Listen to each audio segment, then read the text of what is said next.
எல்லாருக்கும் வணக்கம். ஒரு ஊரில் ஒருத்தர் ரொம்ப கஷ்டப்படுறாரு. அவரால் வாழ்க்கையை நடத்த முடியல. அப்படிங்கும்போது அவர் என்ன பண்ணுறாரு, பக்கத்து ஊரில் ஒரு ஞானி ஒருத்தர் இருக்கார். அவர்கிட்ட போகிறாரு. அவர்கிட்ட போயிட்டு, ஐயா இந்த மாதிரி என்னால் வாழ்க்கையை நடத்த முடியல, என்னால் இந்த வாழ்க்கையை சரியான முறையில் சிறப்பாக வாழ முடியல, ரொம்ப கஷ்டமாக இருக்குது, யாரும் வழி சொல்லுங்கன்னு சொன்னார். உடனே அந்த ஞானி என்ன சொல்கிறாரு, பக்கத்தில் ஒரு தோட்டம் ஒன்று, பூந்தோட்டம்.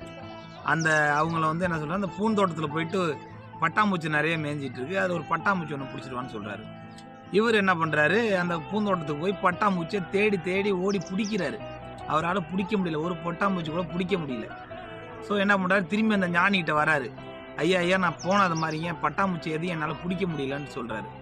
உடனே இந்த ஞானி அவரும் திரும்பி அந்த தோட்டத்துக்கு போகிறாங்க. பட்டாம்பூச்சியை பிடிக்க போல போய் நிற்கிறாங்க. அப்போ என்ன பண்ணுது, அந்த பட்டாம்பூச்சியானது அவங்க ஷோல்டர்லேயும் தலையிலையும் ஆட்டோமேட்டிக்காக உட்காருது. இதுலேருந்து என்ன தெரியுது, அந்த ஞானி என்ன சொல்கிறாரு அவர்கிட்டனா, பார்த்துக்கோங்க, வாழ்க்கைங்கிறது நம்ம துரத்தி ஓடி அடைய வேண்டிய ஒரு இது கிடையாது, புரியுதுங்களா? அதுவாக அமையணும்.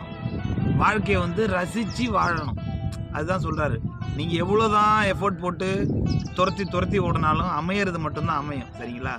அதாவது என்னென்னா, தானத்திலேயே நிறைய தானம் இருக்குது சொல்லலாம், ஆனால் தானத்திலேயே சிறந்தது நிதானம், சரிங்களா? நிதானமாக இருந்தால் நம்ம வாழ்க்கையில் நினச்ச மாதிரி அமையும், கஷ்டங்கள் குறையும், ஆசைகளை குறைச்சிக்கணும், சரிங்களா? சொல்கிறது என்ன, நீ கண்டபடி ஓடக்கூடாது, கண்டபடி இது பண்ணக்கூடாது. அதுக்கான ஒரு நெறிமுறையோடு இருந்தால் உன்னோட வாழ்க்கை தானாக அதுவாக எல்லாமே அமையுங்கிறதா இதோட கருத்து.